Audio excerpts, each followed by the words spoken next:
We are live.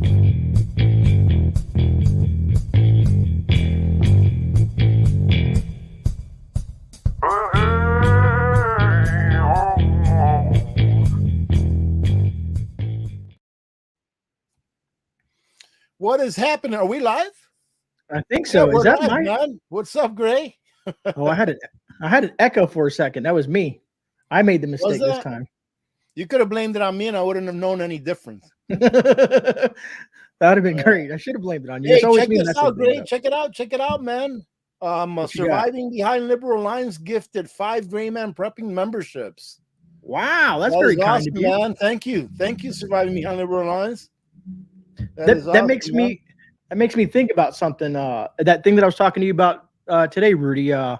About all the members, because usually I don't really do people. My members are usually they're there to just throw additional support behind the channel. And now I learned that trick where I can do early releases of the videos that I'm putting out, Yeah. and they get to see them either a day or a few hours before everybody else gets to see them. So I'm going to start doing that for the members because it's easy. I just click a button and YouTube takes care of the rest. So for you members out there, that's what's going on for you guys. And I think maybe this year I'll do another members only giveaway. I haven't done one of those in a while. Maybe that'll spice things up, Someone asked, I believe here, I'm not going to try to look it up, but I think I remember what the question was. Oh yeah, there it is from Sherry. Does the channel keep the cost of the membership, or does YouTube get a chunk? YouTube gets a chunk. However, we as like me or Gray, and let me know if I'm wrong, Gray, on your behalf, but on my behalf, I don't mind that YouTube keeps a chunk, and this is why. Because YouTube, if they are making a little bit of money, they will promote your stuff more. That's how YouTube is, because they are in the business to provide a service to make a profit. So if they're making money and if there's activity going on within a channel, they will promote your things more. So, that's just the cost of doing business as far as I'm concerned. What's your take on that, Gray?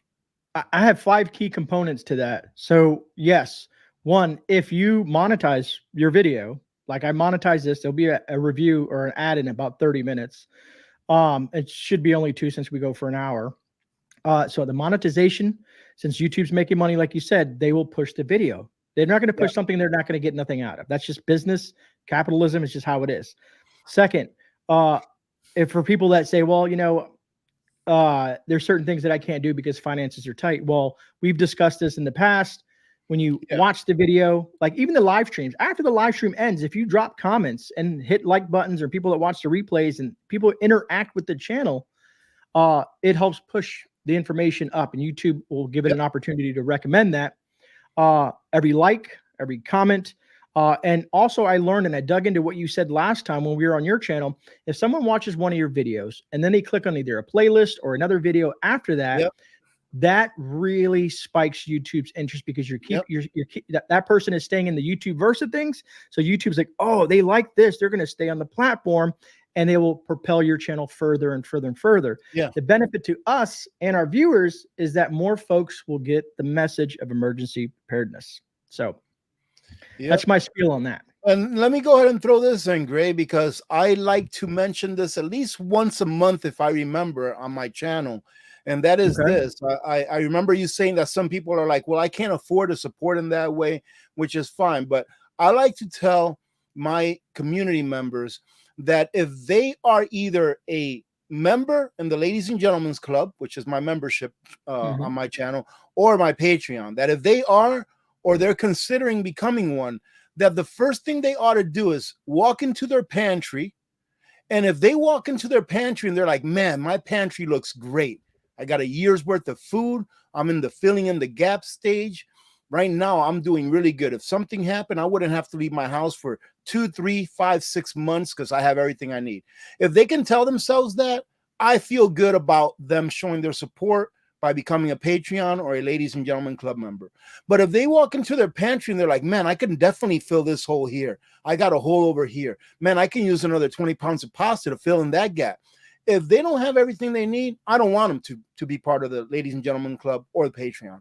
I want them to use that $3 or $5, whatever it is, to buy that extra 5, 7, maybe even 10 pounds of pasta if you find it on sale, to put in your pantry. It's more important to me personally that you have a completely stocked up pantry and your preps ready to go before you donate $1 or even 5 or whatever it is to one of my clubs. All right. It's just a way to support the channel. It's always nice to have a little bit of extra income for whatever it may be, but you have to take care of yourself first before you can take care of anyone else. I'd like to add to that. I put a community post up yesterday, I think it was, because some of my review videos, they don't get, they get views, but not nearly as some of the other more pantry videos and other things that I do on the channel. And I always tell folks, and I hope folks understand this, I gave everybody a shout out that watched the video and left a comment, be it positive or negative, like, hey, I can't afford that, or this is not something for me.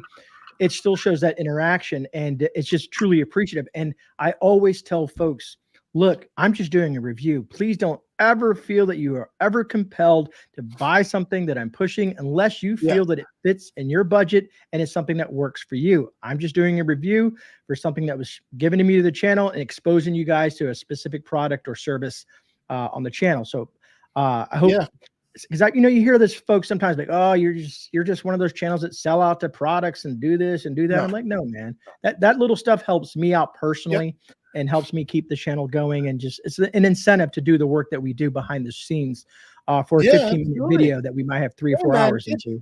It's awesome, man. It's a big blessing. Some people look at all of these solar generators that I got back here, right? I didn't pay for one of them except with my time and what I feel is my honesty and letting whoever watched those review videos decide for themselves whether it was a product that they wanted or not. But not only is it a blessing, or has it been a blessing to myself, but I think I talked to you about this, Gray, here a while back. I've given away, like, to my local community here in Fairbanks, like 15 or 16 solar generators that I've given away. So, I think it's a good thing. You're giving up a little bit of your time for showing a product that someone can take a look at, and then you can decide for yourself whether you want it or not. And you or I will never know if anyone ever purchased it or not, on a personal basis. So it's not like we're going to be like, oh, I can't believe you didn't get that. No, you get it if you want to. You get it if you're in the market for it. You get it if you can afford it. You get it if you like it. If you don't, then you don't. It's okay. But it's a blessing to me, and it's been a blessing to a lot of other people as well. No, exactly. That's why we do the giveaways we do, man. I wish that I could, I was in a position where a lot of people live locally, because I have so much stuff that I want to give it away. I'm still waiting for one of my members on the channel, Jeff, to pick up his Opus 1800. If Jeff's watching tonight. Oh, nice. Yeah. I told him, I said, hey, man. Jeff Kozix? Jeff Riffle. Jeff Riffle. Yeah. That's awesome, man. Good for him. I was just like, hey, man. He's like, how much you want for? I'm like, that's free, man. I have plenty of it. I would never sell one. Every single solar generator that I've ever given away, I've given. Some people have actually offered me money. I'm like, nope, I will never, ever, ever sell one. I could not accept money for it. It's just, to me, that's bad juju. You know what I mean? To sell it and make money out of it. I'd rather just give it away, But yeah, it's very kind of the folks that, watch our videos, regardless of what we put out. And they're just very interactive and support the channels with whatever way they can, because it doesn't have to be financially. It's just the likes, the comments, the interactions, the watching the videos, clicking onto the next videos, even watching our playlists.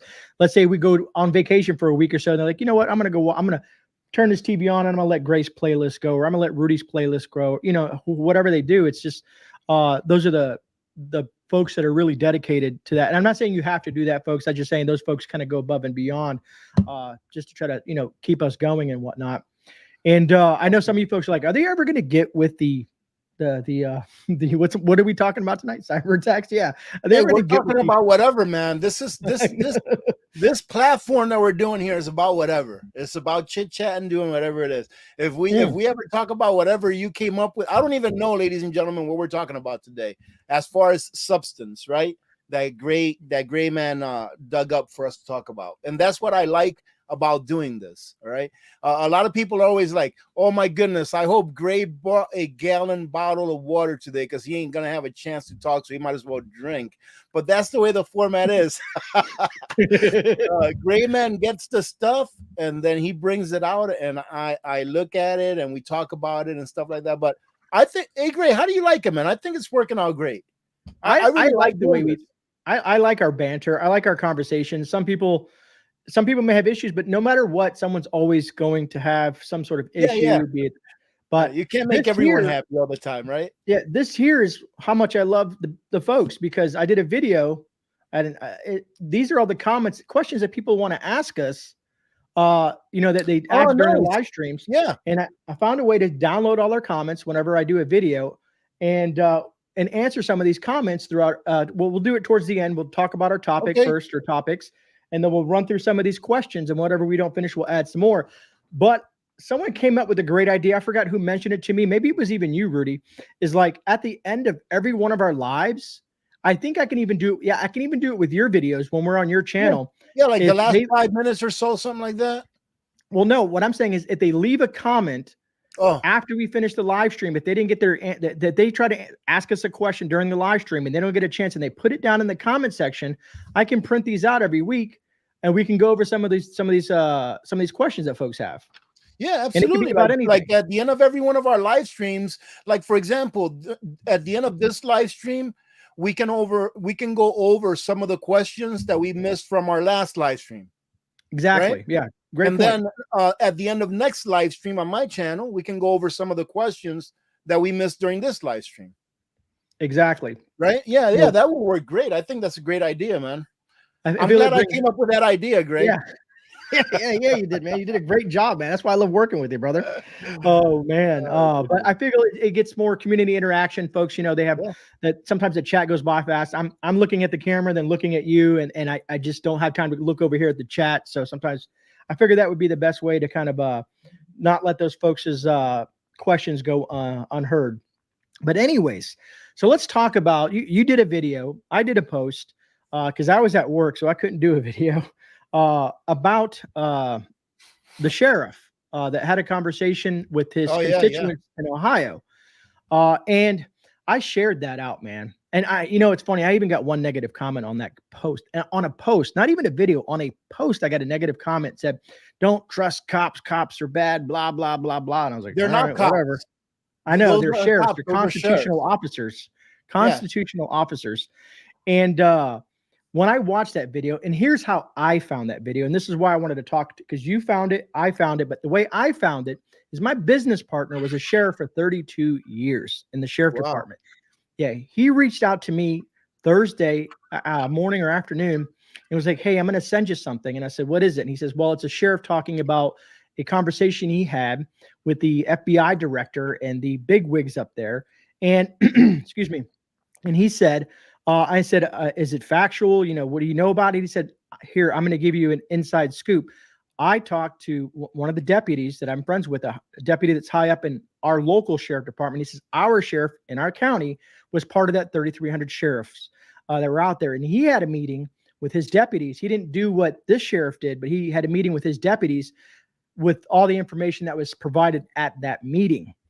And if they didn't go and click on my post, and if they haven't watched your video, I want to discuss a little bit of that tonight on your thoughts on what this gentleman said and how, if you remember, if you listen to him, he says, get prepared. He says it a couple of times. We need to prepare, get prepared. And he's talking to the civilians, not just the sheriff department.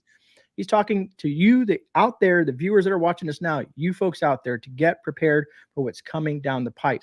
But you know why he's saying get prepared, Grey? Because a lot of folks reason he's saying get prepared is because he was specifically told by, I'll say, by the 3-letter agencies that he was dealing with. He was specifically told that when the S hits the fan, that the feds will not be there to help us. This doesn't make me feel good saying this, but it's what we've been saying for years. The federal government is not going to be here to help you when it hits the fan. And if you don't have your stuff together, if your community don't have their stuff together, you're going to suffer. So you best be prepared. It starts with you. All right. It starts with you. If all you can do is just prepare for yourself and your family, then that's all you can do. But get prepared, because the better prepared you are, the less stress that you will take off of the system if the system itself has to help those that never got prepped. If you understand what I mean by that. There's something I just caught this, and Gator 7774 said, have you heard about HR 6981 and Senate Bill 3589? I And don't know. if I recall correctly, that bill is a bill that's does it have to do, if that is that the bill that's talking about that they're trying to make it, there's a state that's trying to pass legislation that you as a civilian cannot train in regards to, training with firearms, training with, doing Yeah. law enforcement or military style type training. And they're trying to make it so that it's illegal for folks to do training. I think that's what that one is. Yeah, Gator I just looked 77. it up. I just looked it up here. Let me just read you the gist of what it says. It says this bill, without clicking on the link, it says this bill establishes a federal statutory framework to prohibit certain conduct involving actions as a part of a private paramilitary. So like as a part of like a militia, I guess you could say. Mhm. So that's what it is. You know what though? The thing is, Gray, is that if the S did hit the fan, laws are out. Yeah, agreed. What laws are there? I forgot what book it was that I was reading. I also read it on audiobook, but I remember there was a president, and I mean it was like a thermonuclear war or whatever, and the president was out, out in the field with his special agents and stuff, and they were protecting him. They got a flat or something, and he got captured by a whole bunch of hillbillies, right, rednecks, and he said, "Do you know who I am?" And one of them told him, and he said, "I'm the president of the United States." And that guy says, "Do you think we care who you are?" You know what I mean? So like if it were ever to hit the fan, to a level where like possession is 9/10 of the law, right? People aren't going to care what HR there is. They're not going to care what some suit, in Washington, D.C. is saying that you should do. They're going to care about preserving their lives and their standard of living, et cetera, down that hierarchy. So, all of these laws that are on the books, people don't understand that they're written by people that have never worked in their lives, or at least most of these people have never worked in their lives. Look at Bernie Sanders, not picking on any particular one, but he's the first one that comes to mind. He's been a politician his entire life. Yeah, his resume, he's got a famous resume that says he was a carpenter, he was a social worker, this, and that, but no one can ever remember working with him anywhere. Right. And you can make up a resume saying you were whatever you want to say that you were. Right. But there's politicians, most of them, I would say, probably have never really worked a day's work in their lives. These are the people that are writing laws that govern how you live your life. All right. So when it comes down to it, I think that whoever has the biggest gun is going to end up dictating what he or she is going to do with their lives. And that's how it's going to work in a society where the law no longer matters, and unfortunately, I believe in cycles. We are headed towards a cycle where there's probably going to be no rule of law for a little bit, not for a very long time. Because we were talking before this, Gray, and what I tell you about the United States of America during our lifetime, we were talking before this live stream. You remember what I told you? Yeah, you said there might not be a United States of America, at least the way we perceive it as today. Exactly. Yeah. Like during our lifetime, I believe that the United States of America, before, our demise from this physical earth, the United States of America may be called by a different name. And that has nothing to do with what's going on right now. But what it has to do is with history and with cycles, the way that cycles work. So, but we'll see. We'll see what happens. And all we could do is prepare and do the best we can in our emergency preparedness and our preps. And, hopefully we can get through those situations. You know what I mean? It's going to be nasty no matter what happens. If something like that happens, it will be nasty, folks. And every day I look at myself and I analyze what I got going on in my life. And all I can think of is at least I'm better prepared than most, at least the majority of the population. And I don't know. It's like you said, we hope that we're wrong. We hope that we're 10 years from now, we're still doing YouTube and we're like, man, remember when we thought that America was going to disappear? Yeah. I hope that's how life is, but it just doesn't seem likely, man. It just doesn't seem likely. circling back to the whole cyber attacks, because most countries, Russia, Iran, North Korea, and the list goes on, China, and so on and so forth, they really can't, no one's going to really go to war with us on our soil. And the only way to try to destroy America is economically and through our infrastructure, which is through, everything is run through electricity and electronics and Wi-Fi and all that, the interconnectedness of our country. And cyber attacks is the way to go. And if I recall correctly, that sheriff had admitted that a couple of his organizations in his county have already went through cyber attacks, and they were trying to run their business or run their organization just with paper because their computers were hacked. Yeah, I was just like, he was saying that they get hit 3 to 5 times every single day. That's insane, man. Yeah. When you really think about it, how crazy that is, and eventually, one of them is going to get. They're going to get lucky. They're going to hit that right number and possibly collapse our entire system. If not, our own government may use that as a false flag or some type of scenario like that to do what we were discussing earlier about the CBDCs and all that stuff like that. Yeah, I mean, they can't wait. And when I say they, I always mean like the elite, the higher ups in government. Because the thing is, Gray, is that they are not stupid. Everyone keeps calling these people in this administration stupid. They are not stupid. They have done exactly what they went into office to do, which is to destroy the United States of America. And they've been doing a great job at it. All right, so they are not stupid. They know what they're doing. We like to call them stupid, or I'm not going to say we, but people in general like to call them stupid because they have somebody there that can't really speak, and he's probably really old and he shouldn't be doing that job. But they're doing exactly what they want to do, and they have been. Think about this. They're so stupid that they've allowed in excess of 6, 7, there's numbers like 8 million unlawful immigrants. I'm sorry, Gray, 8 million illegal aliens into this country. That's how stupid they are. I don't know. It sounds pretty smart to me when your plan is to conduct an operation that's been going on for the last 60, 70 years called the Cloward and Piven strategy, which is to overwhelm a system.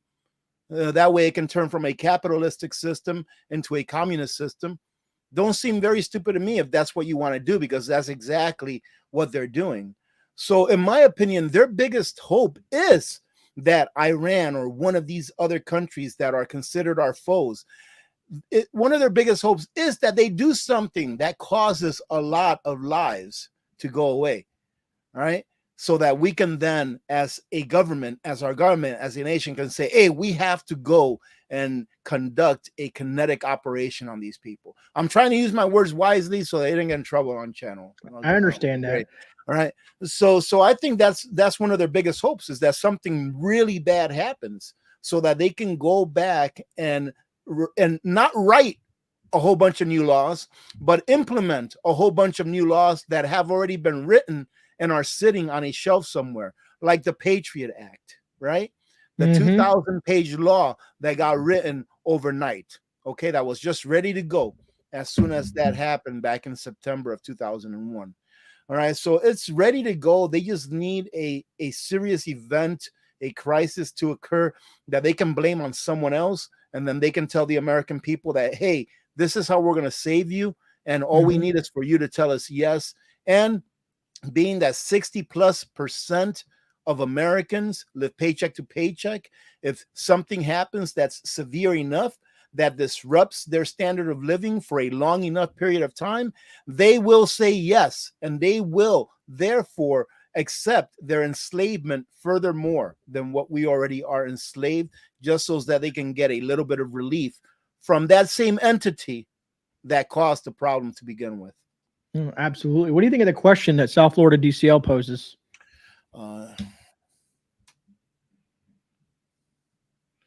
Well, the thing is South Florida DCL, how are you, brother? The thing is that the government can make anything legal. You see, they can make anything they want legal. The question is this: is it lawful? right? If it's not in the Exactly. Constitution, it's not lawful, all right? But the government can make anything they want legal. And the problem with that is this, is that there's too many rank and file personnel in our three-letter departments, in our military, in our police departments, even in our sheriff's departments. There's too many rank and file personnel that don't know the Constitution. They haven't read the Constitution. They don't even know their basic 10 amendments from the Bill of Rights. So if they don't know this and they're being told to do something by their leader and being told that, hey, it's legal, well, they've never been taught what lawful is. So we have to teach our children the difference between legal and lawful, right? Because what's lawful is a set of laws that is enshrined in our Constitution, and our Constitution was pretty much, our Constitution, Gray, is kind of like our natural rights. Our Constitution is not something that someone sat down and said, this is probably a good idea for us to do this and that, and they just came out of it from thin air, right? No, we had some people that were very smart, that tried to look out into the future, that looked at their situation at the time and said, listen, every man that is born, and when I say man, I mean women too, right? Man, right? Every man that is born has the right to say what the heck they want to say, as long as it doesn't hurt someone. That's where the phrase of don't scream fire in a theater comes from, right? So if you're in a theater and you scream fire, then someone's going to get hurt. If there's not a fire, then you're liable, right? So you have a right to say whatever you want. Sticks and stones will break my bones, but words will never hurt me, right? Okay, so you can do that as much as you want. You have that right because it's your mouth, it's your free will. You have the right to practice whatever religion you want, right? And that's a natural law. Why? Because your biggest right, in my opinion, your biggest right is your own property right. It's your property rights, and you are your own property. So you should be able to say whatever you want. You should be able to pray to whoever you want without prosecution. All right. And then let's just take it to the Second Amendment, and I'll stop because I can go for a few more. Right? The Second Amendment has nothing to do with guns. The Second Amendment, ladies and gentlemen, has nothing to do with guns. It has to do with self-defense. That's what it has to do with. And that is a natural right. It is a natural right that you do whatever you need to do in order to defend yourself from harm being caused to you by someone or something else. And it just happens to be that in the era of time that we live in now, a firearm is one of those things that is called the great, what is it called, Gray? The great what? Equalizer.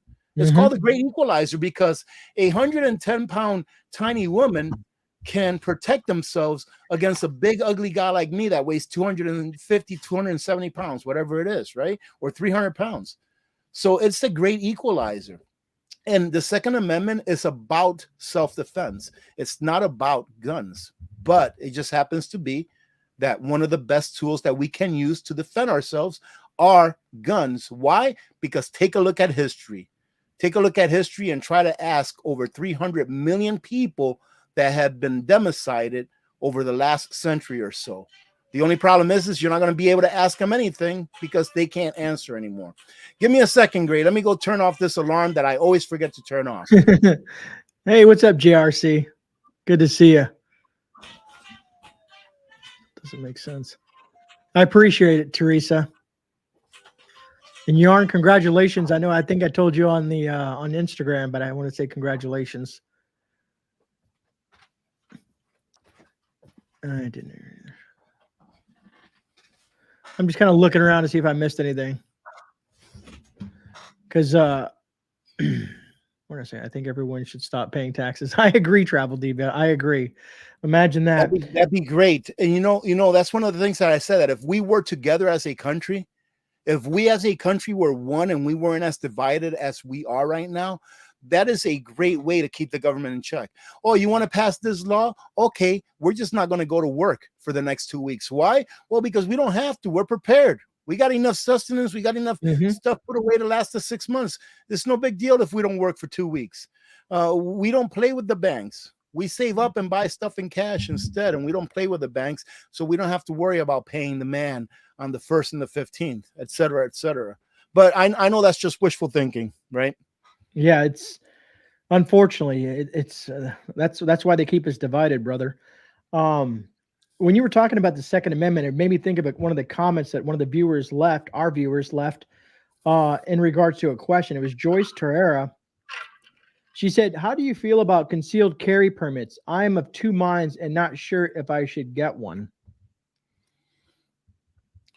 I mean, if the state that you live in, my opinion, of course, if the state that you live in is one in which you have to obtain a concealed carry permit in order to carry concealed, then I would try to get one.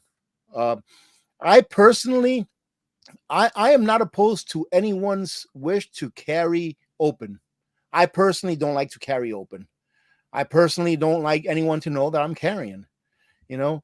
But if you want to carry open, by all means, go ahead. What do I think about concealed permits? Needing a permit to carry a firearm so that nobody knows that you're carrying? I think it's unconstitutional.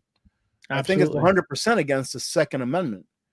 You know, and but this is the system by which we're governed today. So if you have to jump through hoops, then jump through hoops to get that permit, so that you can feel safer, and not only feel safer, but be safer, you know, when you're outside of your home.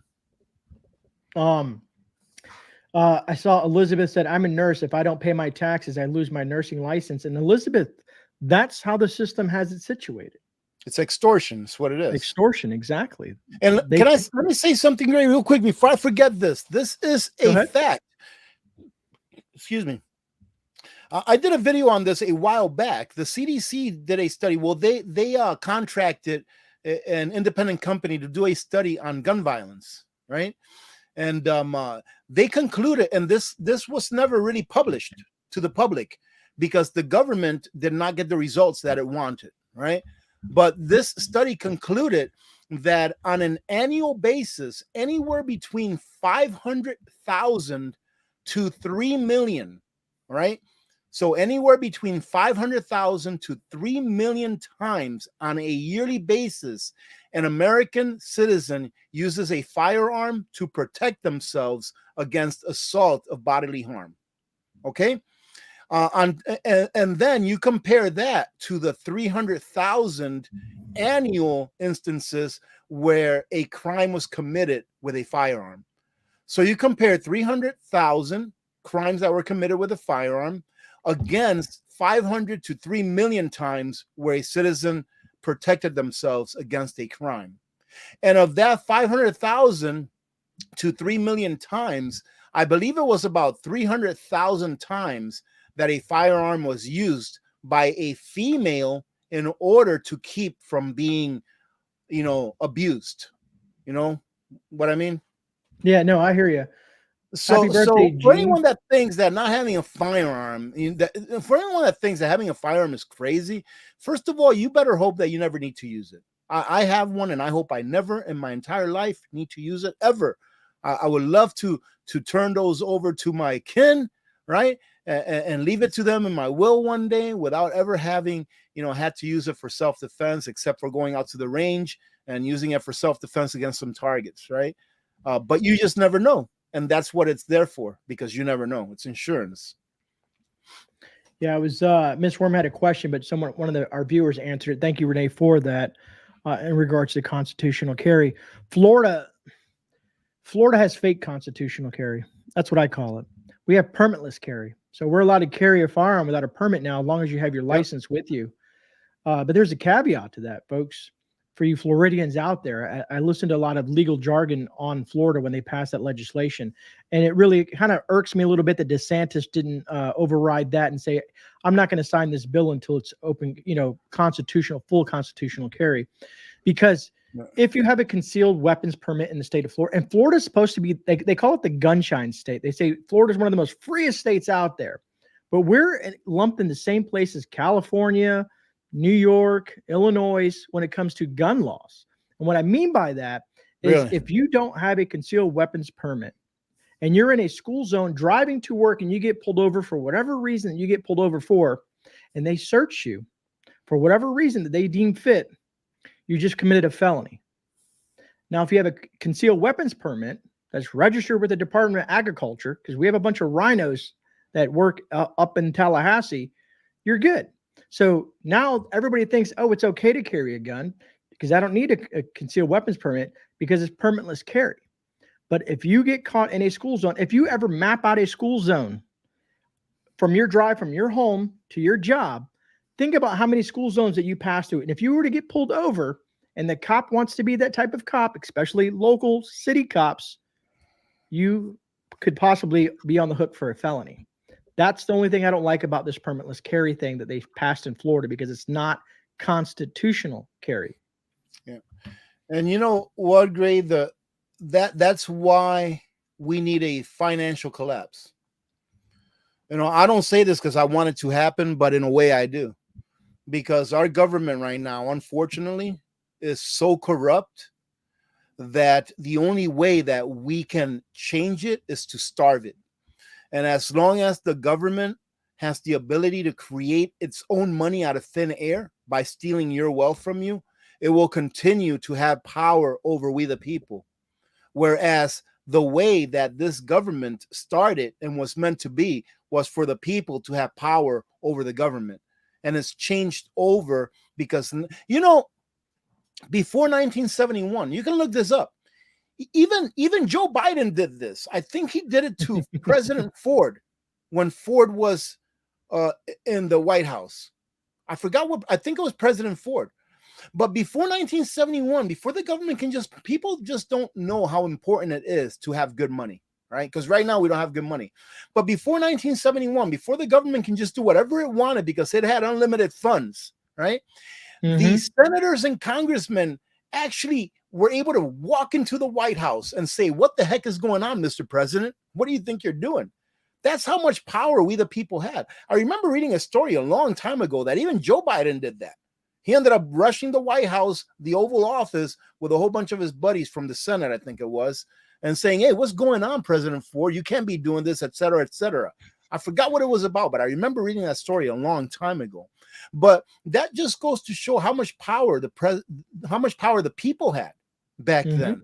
Now, heck, you can't even get within 200 or 300 feet of the White House because there's gates and and even though that walls are racist, there's walls separating the lawn of the White House from the public to which it's supposed to be serving, right? But this government, they have so much power. And the only thing that gives them that much power is the printing press, because it's what they use to bribe people. It's what they use to coerce. It's what they use to empower themselves more so that they can have more power over you. For example, did you hear that they just hired like an additional 20,000, you know, India, Romeo, Sierra representatives? They just hired 20,000 more people to check more Americans so that they can extort more money from them so that they can then go out and hire the additional 64 more thousand that they need, that they wrote the law for. It's incredible. They vote themselves more money so that they can take from you, so that they can then use that money that they take from you to get even more money from you. So it's out of control, and it's only because of two things: because there's no more morals in Washington, or there's not enough morals. I know that there's some good people in Washington that really love this country, but the majority don't, right? So the morals is gone. And that's one of the pillars of the foundation of a government. You have no good morals, it's going to fail. The other pillar is finance. If your finances are screwed up, it's going to fail.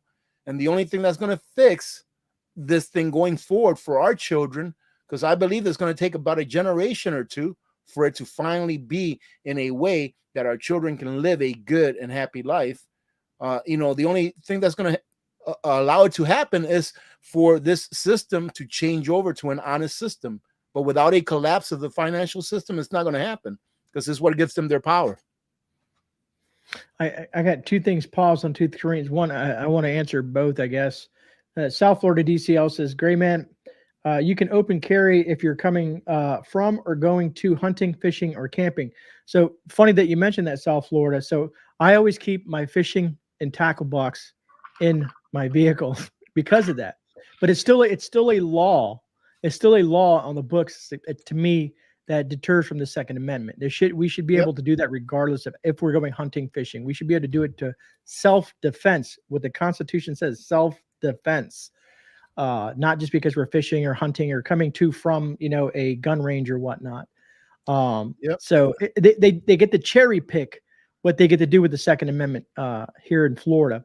And I'm not knocking. Florida's a great state for a lot of other things, you know, and freedoms and stuff like that. I'm just not happy with the way the Second Amendment is being run, because all they care about is tourists. The tourists, they always use that excuse. Well, the tourists will, if you're open carrying, the tourists will get scared, blah, blah, blah, blah, blah, whatever excuse they can come up from. What? Yeah, and that's how I look at it. We're Americans. This is our right. We should have the right to choose if we want to open carry or not. And then I saw Forrest wrote, "Are Chinese hackers preparing to wreak havoc on the U.S. critical infrastructure?" And Forrest, absolutely. They're waiting. They're already embedded in our infrastructure. They're already in the systems. Yeah, they're just waiting for the right time where they feel that it's going to be, they're going to get the most bang for their buck. They're just waiting for that. To answer that question, because that was the title of this live stream, and absolutely, and like I said, it's not even us saying it. These are the big wigs saying it. These are all some top government officials, sheriffs, and a lot of other folks have been discussing this. There's so many red flags. It makes 9/11. It dwarfs the information and the stuff that came from 9/11. It's making it like, I'm not trying to take away from 9/11, but what I'm trying to say is that there's more red flags going on right now in regards to our critical infrastructure and cyber attacks than ever before. It's that bad. Stop your fear mongering, man. I got it. Fear mongering, okay, Grey? Because that's not what I'm here for. Goodness, you know, some people are still that asleep, believe it or not. Yeah, a lot of people.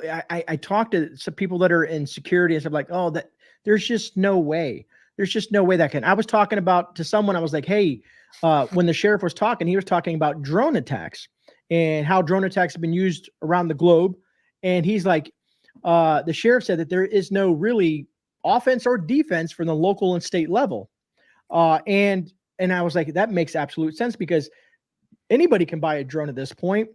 And they can put, let's say, an IED or chemical warfare. They could come up with some crazy things. These bad people come up with really intricate ideas. And my buddy was like, well, you know, they have drone-free zones or something like that. I said, man, if they have a big enough drone and they're flying it and they're trying to commit havoc, regardless if it's a drone-free zone or not, the inertia as they're flying this thing, the inertia of it can still possibly hit near or at its target. And we don't have, you know, what are those things called, Rudy? The C-rams or whatnot? Is that what it is? The C-rams? I forgot what they are. They shut off the cellular around the. Well, they also the machine guns that are on boats that take out. Oh, okay. No, I don't know what you're talking about now. Yeah, you know, I forgot. Remember the name of the stuff that's on the Humvees? Is like a big antenna that. Oh yeah, shuts off any cellular signal for a certain radius. I thought that's what you were talking about. You can buy those on Amazon these days. You know that, right?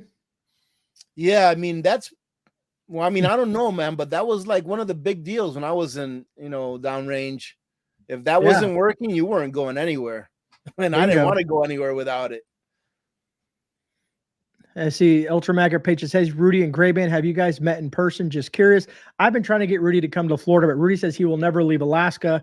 And it's almost like pulling teeth to get me to go to Alaska. So who knows? I don't know. I may leave Alaska sometime this year. I've been trying to widen my horizons just a little bit at a time, but we'll see. But I told him I ain't going to Florida, man. I will pay for your whole time here, man. Oh, goodness. Oh, shit. Oh, all right. So we're 45 minutes in, brother. You want to take a look at some of because some of these questions we're not whatever you want, man. Take it away. Yeah, whatever you want to do, let's do it. We're not going to get through these questions. I tell you that. I need to print these bigger because I'm getting too damn old to read these things. I printed it way too That's small. A lot of questions. Yeah, I know, man. Let me see here if I can find one. Common Sense Preparedness said, how long can you store boxed cereal for? I've had some ideas, but I'd like to get your and Rudy's perspective on it as well. Boxed cereal. I guess like Lucky Charms and stuff, huh? Well, the drier and the less fatty it is, the longer it'll store for. The longer it'll store for that you can eat it. Because you can store anything for as long as you want. Are you going to be able to eat it though? That's the question. All right. So, for Yeah, example, I got exactly. some. I remember years ago, I did a payday prep, and then I actually put it away in a 5-gallon bucket. I went to the commissary when I was still working on base, and I bought a whole bunch of uh, Frosted Flakes, Kellogg's Frosted Flakes, and that cereal. And I also bought a whole bunch of Cheerios. Now, those cereals are excellent for storing long term because they have almost no fat in them and they're extremely dry, meaning they don't have any nuts or nothing like that. They're very, very Mhm. dry. And the drier that something is and the less fat that it has, if you properly store it, i.e., a Mylar bag inside a 5-gallon bucket for protection against pests and stuff Mhm. like that, oxygen absorber inside the Mylar bag. If you live in an area that has high humidity in the air, put some, what's the name of those little packets? I always forget that suck up the moisture. Desiccants. Desiccant packets in there along with your O2 absorbers. You seal that up, man, that's going to be good, probably outlive you, right? Every once in a while, I've been giving myself, like on the weekends, I'll have a cheat day where I can have carbs, but I don't go crazy. But, I have a little bit, like I had cereal last week and then I had some cornflakes. And Nice. those cornflakes were probably about 4 or 5 years past their best buy date. Absolutely nothing wrong with it whatsoever. Nothing wrong with it at all. Right. And that was just coming out of its original package. I had not put that away for long-term storage. So yeah, cereal, as long as it's very, very dry and as long as it has very little fat, you can put that away. In my opinion, of course, all right, for almost forever, just as long as you can put away rice and beans and things like that are very dry as well. Talking about food made me think of I just want to throw something. This has nothing to do with our conversation. It just made me think because I was telling you earlier that I was getting ready for me and the wife's 18th anniversary. So I'm trying to get my nutrient survival video out. I hope to get it out this week, but tomorrow's our it's on the 14th, but tomorrow's our 18th anniversary. So I've been very busy because you don't want to mess up the anniversary, folks, with your wife. So that's just a kind of a side note in case I don't put out any videos this week. But let's move on to the next question. It was like squirrel, and I got sidetracked for a second for some That's reason. all right, man. It happens to me all the time. Let me see here. Florida man says, I would like to learn more about, if you can, and how to purify fallout, contaminated water and soil. Yeah, man. I have a great answer for that. I know you did. That's why I highlighted that one. Yeah, so I actually have a plan for that. And pretty much any water filter will go ahead and filter out contaminated or radioactive particulates in water, because that's what water filters do. They filter out particulates that are in the water. And if you filter out radioactive particulates, then all you're left with is water, right? Okay, very easy. But what's going to happen is that you're going to have a water filter that's contaminated with radioactive particulates. So now what do you do? Okay, well, go to my Amazon storefront. All right, it's easier to find. All right, or go to, what is it? Zero Water, right? Right, yeah, Zero Water. Right. I think you go ahead here. I reviewed this a year or two ago, and it's called Zero Water. And it is a water filtration system that's not very expensive at all. You can get it on Amazon. I think the startup is like $30. It comes with one filter and a pitcher, and it's RO quality filtered water with a regular water filter. All right. The con or the drawback is that each water filter is about $9 or $10 a piece. But what I plan on doing with my Zero Water filtration system is, if we ever do have any water that's contaminated with radioactive particulates, I'm going to filter all of the water that I need for the day with one of those Zero Water filters. Then once I'm done filtering the water, I'm going to take the filter, I'm going to put it in a plastic bag, and I'm going to dispose of it. That way it doesn't contaminate anything else. So that's what I will be doing. I have enough to last probably about 90 days of water using those filters. All right. And I guess Grey is going to show us something here. But I mean, what you're seeing right there, Grey, let me see. Hold that up. I'm already going to say something. I'm already going to give you a con about this right now. I'm going to give you I haven't yet to test it, and I wouldn't know how to test it. That's why it's sitting on a no. shelf. Well, the thing is now this listen, for anyone that's new here, I'm not an expert in anything, but I just try to use common sense. A water filter is going to filter out anything that's not water. Okay? If it's a good water filter, right? So somebody slapping a radioactive whatever a picture on a water filter is selling you a water filter. Okay? That's my opinion. So like I said, it's going to cost me about $10 a day in filters to get enough water for my family to drink for the day.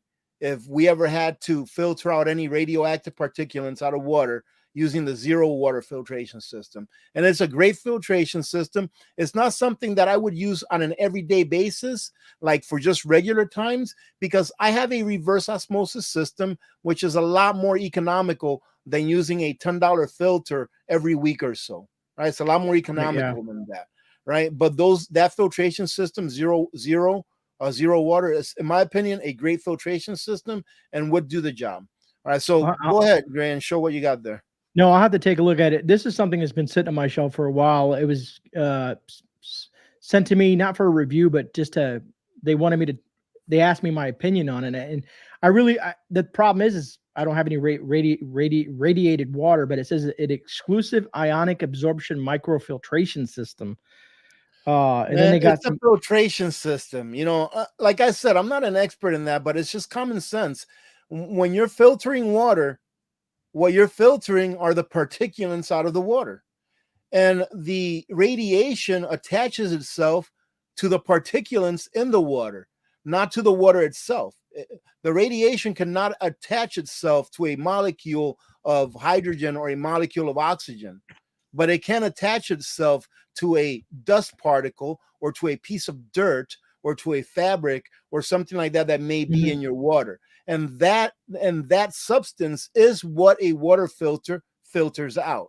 So for me, it doesn't have to have a radioactive symbol on it showing so that it can filter out radioactive particulates. I put it up on the screen. Michael's Stacking says, I've had a Shield water pitcher for 10 years. Made in the filter itself is made in the USA, and it's passed NS of an ANSI standards 42 and 53 by the Broward Testing Laboratory. I don't know. I just don't know how to really give them my opinion on it, but I'll have to talk to you, Michael. I'll send you an email or something, or send me an email, because I'm really curious about this. I've had it for a while sitting on the shelf. I mean, I literally just took it out of the plastic. That's how much I just have so much stuff laying around. Great. What I would say is, do you have a total dissolved solids tester, a ppm? Yeah, I got one. Okay. What I would say is go ahead and put your tap water through there. Compare the ppms that come out of your tap, and then compare the ppms that come out of that filter. The closer to zero it is, the better it is. Because just test like any other filter then. Yeah, that's the way I see it. Because if that reduces the ppm in regular tap water, then it's going to reduce the ppm in any water that you put in it, whether the particulates are radioactive or not. It's still going to take them out. Yeah, no, that is a great point. Let's move on to the next question, and let me actually bring that down. Thank you, Michael, for that. I'm glad someone out there's had experience with that, because I've been in the dark on it. Little Lone Prepper says, besides a massive power outage or an attack, what else would signal that the crap has hit the fan? I mean, the crap is hitting the fan right now. It's been hitting the fan for a while. You took the words out my mouth, man. It's like when someone asks me, how do you know if the dollar's hyperinflating? I'm like, the dollar's been hyperinflating, just in slow motion. You know, the dollar, since its inception in 1913, has lost roughly 99% of its purchasing power. So it's been hyperinflating, just in slow motion, right? So when it finally falls off the cliff, you're just going to notice it a lot faster than what you have in the last several decades since you've been alive, because it's been happening so slow. But, you know, when the S hits the fan, in my opinion, you're not going to need to be told that the S has hit the fan. Was that the question, Gray? How are we going to know when the S hits the fan? Pretty much outside of just your normal standard. I mean, you're going to know. You'll know. Okay, so let's say, for example, let's say that you're going to work tomorrow and you pass your favorite gas station. You're like, hey, let me go in there and get me a slushie. And you go into your parking lot and you notice that the price of gasoline is $27 a gallon. I would say that the S has hit the fan, right? That it has. That it But the has. question is, it's all subjective, right? Because right now the S is hitting the fan for a whole bunch of people in the United States. It's just not you, right? There's a whole bunch of people in the U.S. that are homeless, right? That are becoming homeless, right? That aren't going to have anywhere to live, that aren't going to have a way to feed their family. For them, the S is hitting the fan. I think what you may be asking is, systemically, how will we know when the S has hit the fan, systemically speaking, meaning nationwide or worldwide? We'll know. You will know 100%. The question should be is, do I have a plan in place for when the S hits the fan? What's the first thing I'm going to do? What's number two? You know, do you have a plan in place of what you're going to do? A, B, C, and D. That's really the question, because eventually it will hit the fan, either on a personal basis or a community basis or a state or a national basis. It will hit the fan eventually. Absolutely. This next question, this one should be fun. Where are we at on time? I'm trying to keep an eye on the time. And I want to reiterate to folks. Oh, sometimes you get some really interesting super chats, but hey, Chris, thank you. Uh, oh my God. Folks, when we end this live stream tonight, if we missed any of your questions, please put them down in the comments and I'll print them out and we'll try to get them answered next week.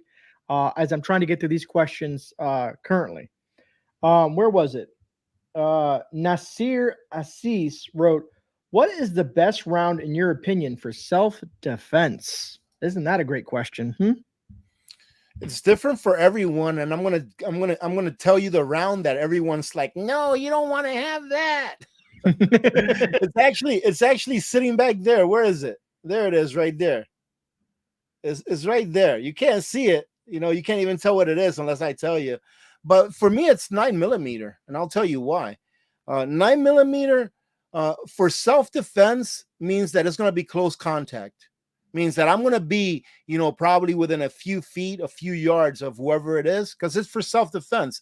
Because if I see something happening 300 yards away, I'm not going to run towards it unless it's an invading army and I am with other people that are going to go ahead and, you know, provide, you know, assistance to whatever, you know, forces are near us, right? Anyways, Right. Self-defense is so that, let me just put it this way. Self-defense is so that you can make it home to your family, right? I have an allegiance to my family, you know, to make it home to them. That's what self-defense is for. 9mm, love it. Why? It doesn't cost a lot so that you can train with it. You can go and spend a box every week if you want. Just 150 round box every week is going to keep you very proficient, all right? And it's not that expensive. I mean, right now you can get 9mm for like $10 a 50-round box. That's actually really good, you know, compared get it while to you can, man. what it used to be. You know, what's that? I said, get it while you can at that price. Yep, get it while you can. That's right. So it's easy to get. Pretty much you can get it anywhere. It's not expensive. I really like that it doesn't have a lot of kickback. Okay. And a 9mm, in my opinion, is going to take care of someone just as good as a 45, unless they're on a lot of drugs, you know, like, you know, in Afghanistan, Gray, you know, one of the, you know, tangos gets shot and they keep coming is because they're all drugged up, right? Right. So yeah, you needed a lot more force back then, you know, for that kind of stuff. But you had your M4, you know, or M16, M4, you know, to take care of that, you know, with a round coming out of the muzzle at what is it, 2,970 feet per second. That's not going to be a problem. 9mm, what, 1,300 feet per second, something like that. But there's a lot more torque behind that round than in a 5.56 or 223. But anyways, 9mm for me is fine. I've carried 38 in the past. When I used to carry a revolver, I don't carry a revolver anymore. I went up to a 19, to a Glock 19, and I really like that little firearm. It has more bullets in it than a revolver. A revolver has its pros and cons, and a semi-auto has its pros and cons too. But anyways, 9mm for me, I think is great. If I were not to use a 9mm, I'd do a 38 for a revolver, or I'd do a 40. I don't really think I need a 45, but a 9mm for me, I think is good. Well, I'm going to say I agree with you. I run a primary and a secondary. I carry my,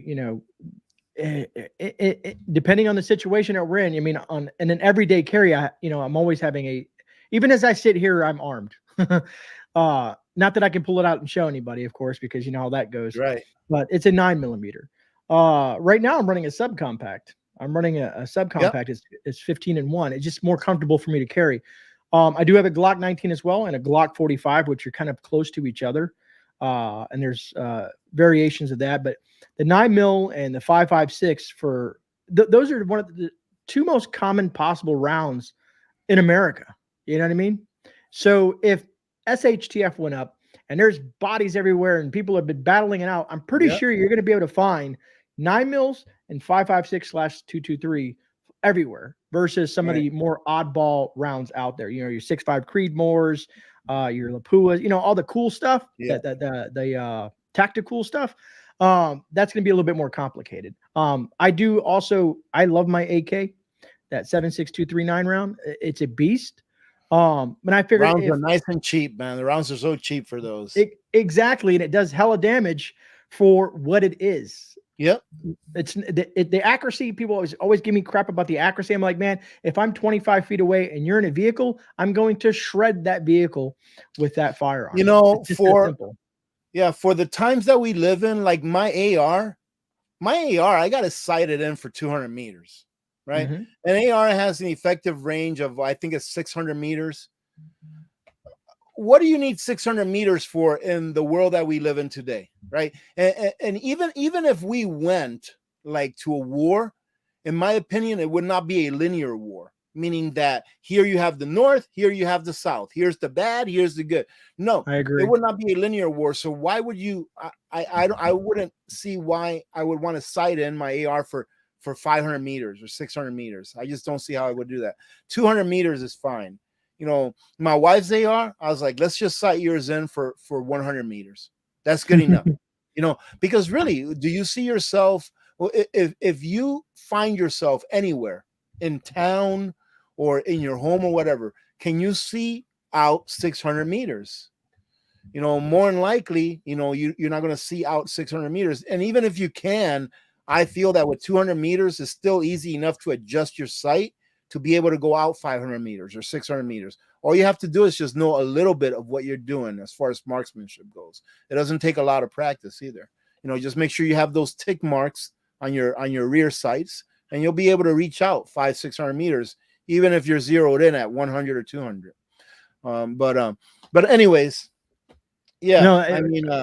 those rounds, as far as I'm concerned, those rounds, the more you have, the better. And you know what's a round that is very underappreciated?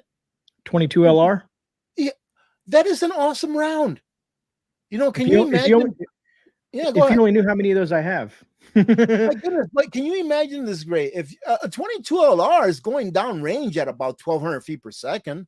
Absolutely. And at 100 meters, a 22 LR will penetrate a 3/4 inch piece of plywood, which is the test that is used to know whether a round will penetrate the skull or not. So if at 100 meters, a 22 LR can penetrate skull, do you not think that it would make a good round for self-defense? When you can maybe put a few 10-22s, in line and have them just shoot, pull the trigger as fast as they can and reload as fast as they can. Man, that'd be an awesome little firearm to have for self-defense and as what I would call a force multiplier also. I mean, when it goes in someone and it doesn't stop, it bounces all around because of that size of the round. It does damage. I did want to ask before we wrap this up, I'm going to try to do this quick. Rudy, this is definitely going to be a question for you. This is from Linda Bopp. The reason I wanted to touch on this one is because she's been asking it, she says, for quite some time. And I finally found it. Basically, her question is, let me see, where is it at? It was about canning raw packed hamburger and pressure canning it in the Instapot Max. If indeed it would be safe to do this, or should the ground beef be pre-cooked prior to pressure canning process? It doesn't matter. I actually just put out a video today on pressure canning using the cold pack method, but using a pressure canner as well. But it doesn't really matter if you do a cold pack or hot pack. You're going to get the same results. So yeah, I mean, there's nothing more I can say. Ask Yarn Prepper. Yarn Prepper's used an Instapot Max for a couple years now, and she pressure cans a whole bunch of stuff with it. But yeah, raw pack is the difference between raw pack and hot pack is that it's the texture that you're going to get. That's it. That's pretty much it. Raw pack, for those of you that don't know, is whenever you pressure can something with cold pack. I like to call it cold pack, not raw pack. Cold pack is when you just use raw meat and you stuff it in the jar, and then you go through the rest of the processing things that you have to do, and you process it. You pressure can it with raw meat starting out. Okay, that's what cold packing is. And hot pack is when you first cook the meat, and then you pack it in the jar hot, and then you fill it up to the 1-inch line or whatever it is with your broth, and then you pressure can it. It's just going to give you different textures. That's all it's really going to do. My favorite way of pressure canning is using the cold pack method or raw pack method, whatever you want to call it. Number one, is the easiest way to possibly do it. You know, it's a no-brainer, and I really like the way that it comes out. I really like the texture. I like how it tastes and all that kind of stuff. So yeah, using the Instapot Max, I've raw packed and hot packed in it before. The only reason that I don't do it on a regular basis is because you can only do 4 1-pint jars with it. But it's available. If you want to pressure can with it, you can. If you want to pressure can small batches, you definitely can. And it does work. I think I answered that question. No, you did a good job, man. I'm glad people are in chat or interacting with Linda as well. Yarn Prepper chimed in, and I think JT as well. So I appreciate you guys. And that's what's great about a community. It's just not me and you. It's all of us. Absolutely. All of us have something to share and add to this. Hey, look at this one, Gray. Rebecca Snavely says, here, let me go ahead and put it down here so you can post it. That way you don't have to look for it. But Rebecca says, I prefer texture of hot packed ground beef. Other things raw packed are great. Yeah, and the raw pack ground beef, a lot of people say it's got the texture of dog food, right? And it does. But what I've found that I really like to use the cold pack ground beef for are 2 things.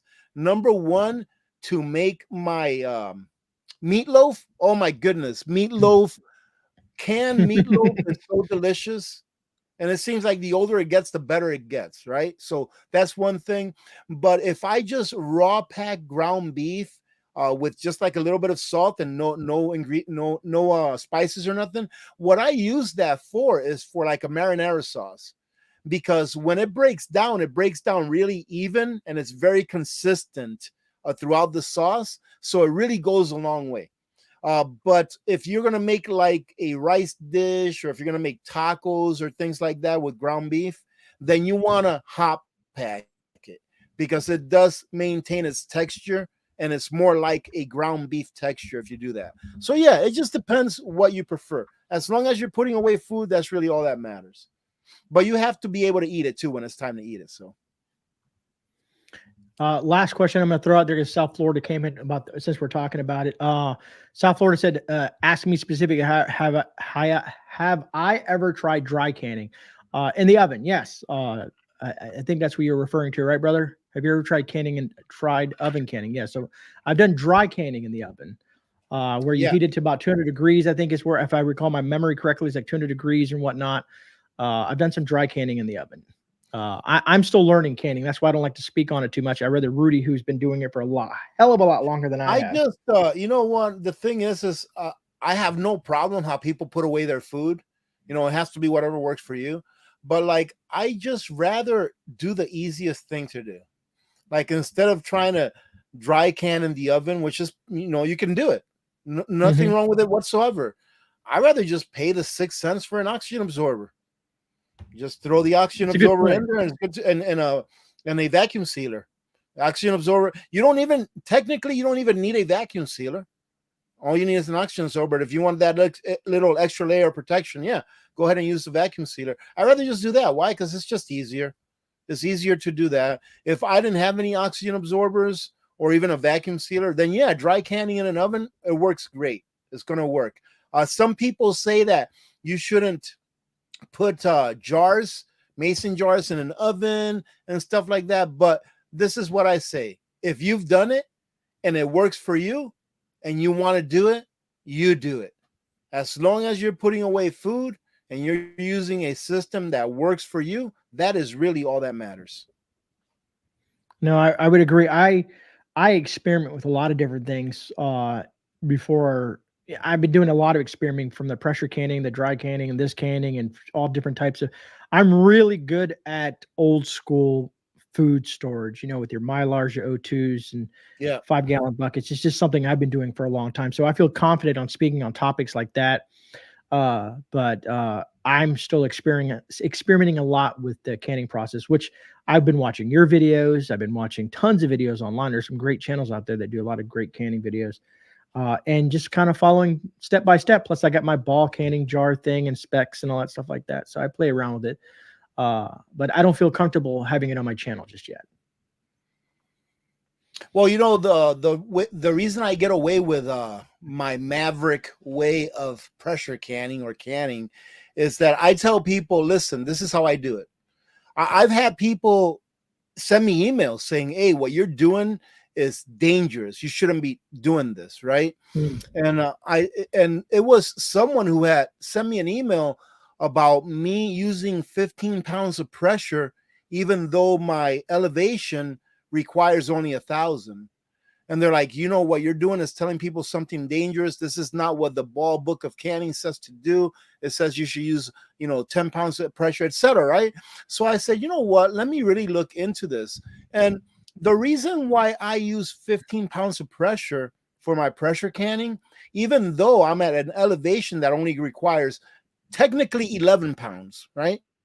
But let's say 10 pounds, is because if you read up on industrial canning, in industry and factory settings, when they pressure can, like let's say, for example, cans of tuna or cans of beef that you find at Walmart or Costco, when they do their pressure canning, it doesn't matter what elevation they're in, they always use 15 pounds of pressure. And I went over that on the video that I put out today. They use 15 pounds of pressure because it produces 250 degrees Fahrenheit inside the container, which pretty much kills any bacteria in there whatsoever. So it makes the product very safe.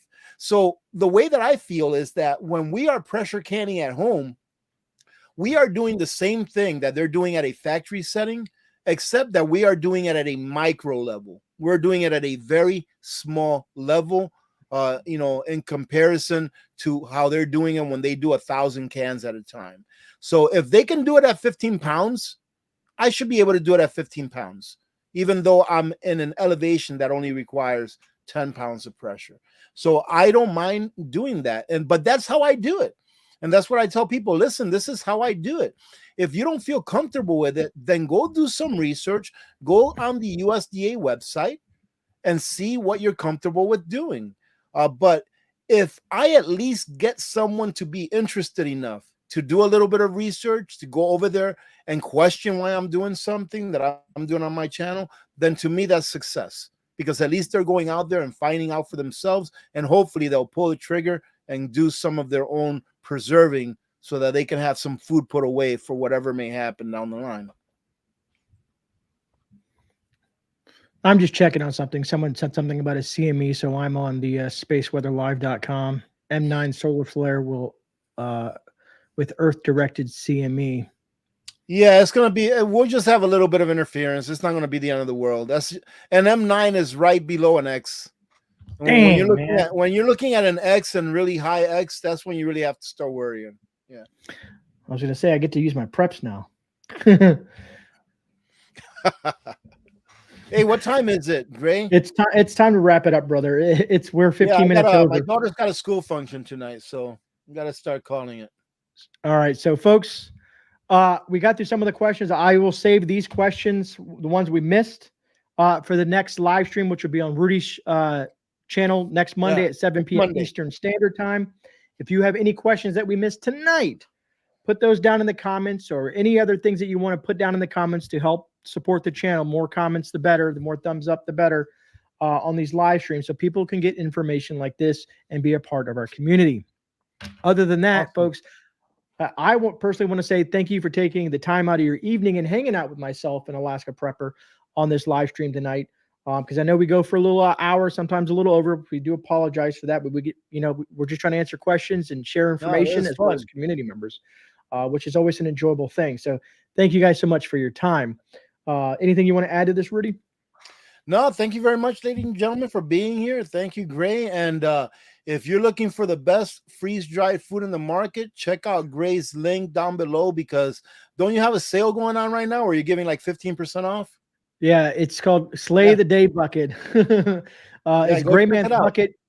You get the GreyMan patch along with that bucket. Use Grey 15 for the code. The links are in the description. You go to my affiliate links. It'll say, all you have to do is look for Nutrient Survival. Click on that. It'll take you to my landing page that they designed for me and my community members.